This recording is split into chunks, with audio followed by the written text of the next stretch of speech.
कथा। कमलासिनी पद्मासिनी पद्म प्रिया है माँ, धन और धान को बांट दी आपसी कोई कहाँ। पावन कथा मैं आपकी भक्तों को तो सुनाऊं, कृपा आपकी मैया जी भक्तों को दिखलाऊं। जय जय विष्णु प्रिया, जय जय सिंधु सुता, जय जय विष्णु प्रिया, जय जय सिंधु सुता।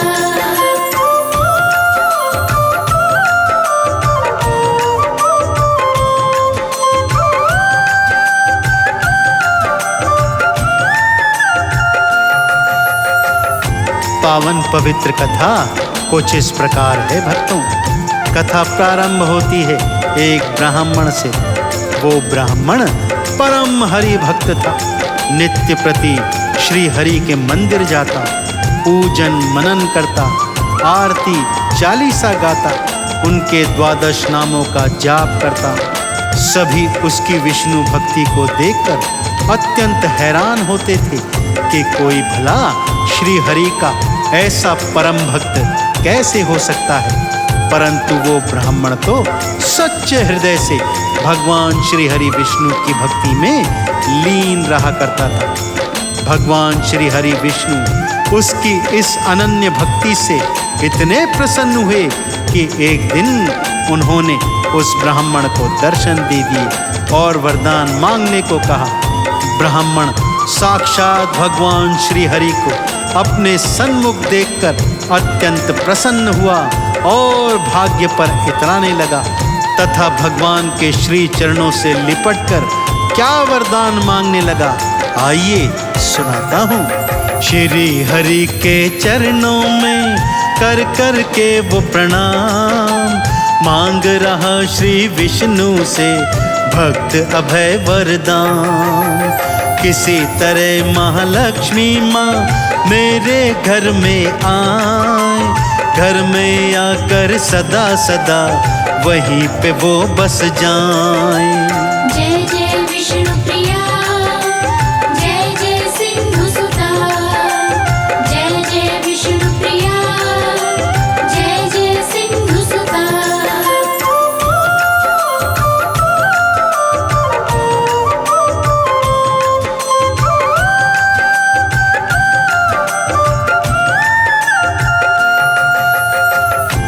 जब ब्राह्मण ने ये वरदान मांगा तब भगवान श्री हरि ने पहले तो उसे समझाने का भरसक प्रयत्न किया कि महालक्ष्मी चंचला है, ब्राह्मण कहीं भी एक स्थान पर टिक कर नहीं रहती।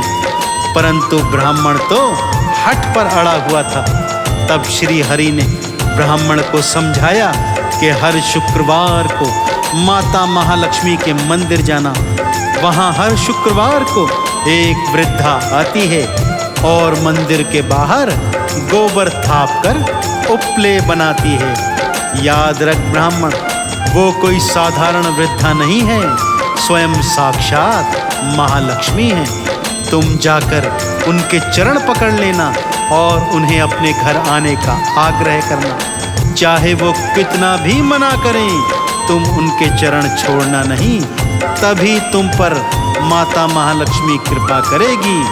यह कहकर श्री हरि अंतर्ध्यान हो गए भक्तों। श्री हरि के बताए अनुसार ब्राह्मण शुक्रवार को माता महालक्ष्मी के बाहर बैठ जाता है। तभी क्या देखता है कि एक वृद्धा वहां आ रही है। अब वो ब्राह्मण क्या करने वाला है, आइए सुनते हैं। सुबह सुबह एक वृद्धा फिर भक्त वहां पर आए, गोबर थापने लग गई, बिल्कुल देर न लाए। ब्राह्मण ने उस वृद्धा के पकड़ लिए थे पाँव, बोला है मैया चलो अब तो मेरे गाँव। जय जय विष्णु प्रिया, जय जय सिंधु सुता, जय जय विष्णु प्रिया, जय जय सिंधु सुता।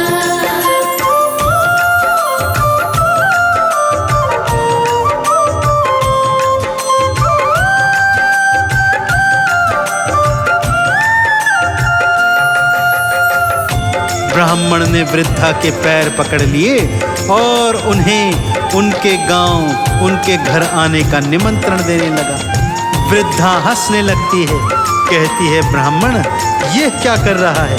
मैं तो एक साधारण सी स्त्री हूँ, फिर मुझे भला अपने घर क्यों ले जाना चाहता है? परंतु ब्राह्मण को श्री हरि के वाक्य ध्यान में थे, चाहे कुछ भी हो जाए माँ के चरणों को छोड़ना नहीं। सो ब्राह्मण वृद्धा के चरणों से लिपटा रहा और उन्हें अपने घर आने का आह्वान देता रहा। अब माता महालक्ष्मी जान गई कि ये श्री हरि की ही माया है और उन्होंने ही यह सत्य इस ब्राह्मण को बताया है। तब माता महालक्ष्मी ने ब्राह्मण पर कृपा बरसाते हुए अपनी कृपा प्राप्त करने का उपाय उसे क्या बताया, आइए आप भी सुन लीजिए भक्तों।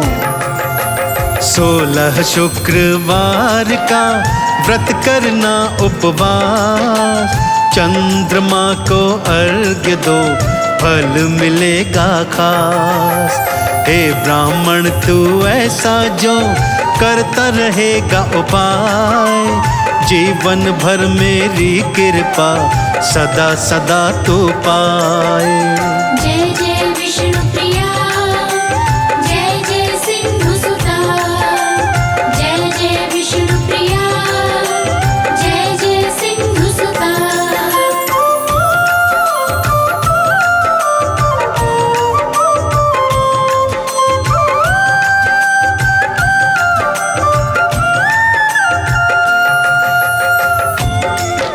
माता महालक्ष्मी के बताए अनुसार ब्राह्मण ने पूरे 16 शुक्रवार तक माता महालक्ष्मी का व्रत उपवास किया।